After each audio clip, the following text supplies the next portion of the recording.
Praise the lord. ప్రియమైన సహోదరులందరికీ mirror of Christ తరపు నుంచి శుభాలు.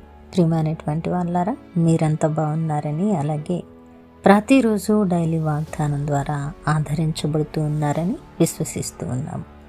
విన్న వాక్యాలను తప్పకుండా షేర్ చేయండి. అలాగే దైవిక పరిచర్య బహుభారం కలిగి ఉన్నదండి, సహకరిస్తారని నమ్ముతున్నాం. మరి ఈరోజు దేవుడు మనతో మాట్లాడుతున్న బలమైన వాగ్దానాన్ని ధ్యానం చేసి మన జీవితంలో పెట్టుకొని ఫలించే వరముగా ఉందాం.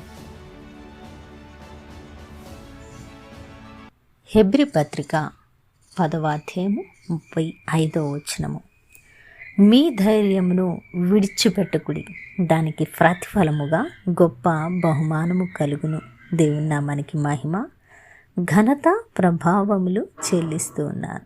ప్రియ సహోదరుడా, ఈరోజు మనము ఏ పరిస్థితుల్లో ఉండి ధైర్యము విడిచిపెట్టకుండా ముందుకు వెళుతూ ఉన్నామో ఆ విషయమై చింతించక దిగులు పడక ముందుకు వెళ్ళే వారంగాను, ఆ ధైర్యమును కూడగట్టుకొని యెహోవాను ఆశ్రయదుర్గముగా చేసుకొని నిరీక్షణతో అడుగులు వేసే వారంగాను ఉండాలని, దానికి ప్రతిఫలముగా గొప్ప బహుమానము మనము పొందుకోబోతూ ఉన్నామని ఈరోజు సృష్టికర్త బలమైన వాక్కు ద్వారా మనతో మాట్లాడుతున్నారు. ప్రియ సహోదరుడా, ఒకవేళ ఈరోజు బలహీనతల్లో ఉండి, దిగబడిపోయిన స్థితిలో ఉండి, ఒంటరితనంలో ఉండి, ఏమీ తోచని, ఎటు వెళ్ళాలో తెలియని దీన స్థితిలో నిలబడి నీ ధైర్యాన్ని పోగొట్టుకుంటే దేవుడు మాట్లాడుతున్న బలమైన మాటను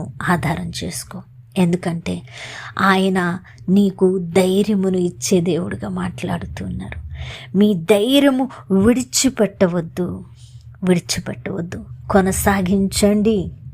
యుద్ధము యెహోవాదే, నేను మీ పక్షమున కార్యము చేయగా దానిని త్రిప్పుకొట్టేవాడు ఎవరు అని దేవుడు మాట్లాడుతున్నారు. కాబట్టి ఆయన మన పక్షముగా కార్యము సఫలం చేయడానికి ఆశ కలిగిన దేవుడుగా ఉన్నారు. కాబట్టి ప్రియమైనటువంటి వాళ్ళారా, మన ధైర్యం విడిచిపెట్టక మనం ముందుకు వెళితే దానికి ప్రతిఫలంగా గొప్ప బహుమానము మన జీవితాల్లోకి రాబోతూ ఉన్నది.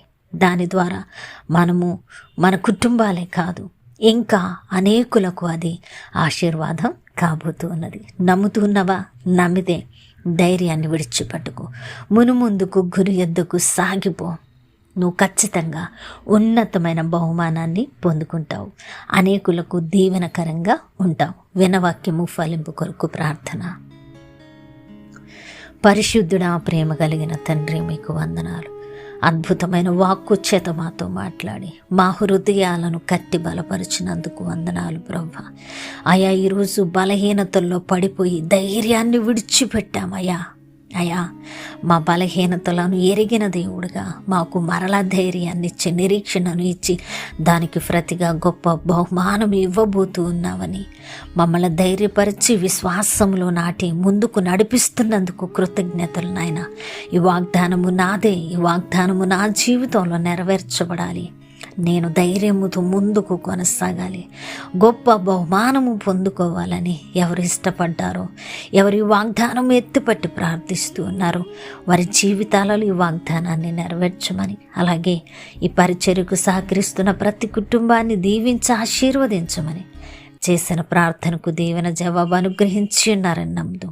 ఈ ప్రార్థన నజరేయుడనే యేసుక్రీస్తు నామమున సమర్పించి అడిగి వేడుకుంటున్నాము తండ్రి, ఆమేన్. ప్రియమైన దేవుని బిడ్డలారా, విన్నవాక్యాన్ని తప్పకుండా షేర్ చేయండి. అలాగే దైవిక పరిచర్య బహుభారం కలిగి ఉన్నదండి. టీవీ పరిచర్య లైవ్ ప్రోగ్రాం కొనసాగిస్తున్నాం. తప్పకుండా సహకరించండి. యథార్థమైన బలమైన దైవిక శక్తితో నడపబడుతున్న పరిచర్య. ఇక్కడ మీరు విత్తితే ఫలిస్తారని చెప్పడానికి సంతోషిస్తూ ఉన్నాను. దేవుని చిత్తమైతే మరలా కలుసుకుందాం. దేవుడు మిమ్మల్ని దీవించునుగాక. ఆమేన్.